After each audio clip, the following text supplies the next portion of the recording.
आजपासून पंतप्रधान नरेंद्र मोदी कुवेत दौऱ्यावर आहेत। विशेष म्हणजे तब्बल 43 वर्षांनंतर भारतीय पंतप्रधान कुवेतचा दौरा करणार आहेत। दोनही देशांमधील संरक्षण, व्यापार आणि इतर क्षेत्रात भागीदारी आणखीन मजबूत करण्यासंदर्भात या दौऱ्यादरम्यान चर्चा होणार आहे। त्यामुळे भारत कुवेत संबंधाचा एक नवा अध्याय सुरू होण्याची शक्यता नाकारता येत नाही।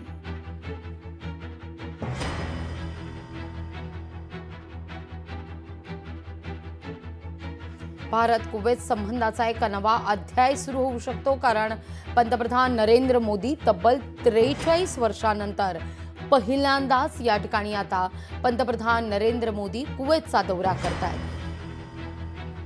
भारतीय पंतप्रधानांचा तब्बल 43 वर्षांनंतरचा हा पहिला दौरा मानला जातोय।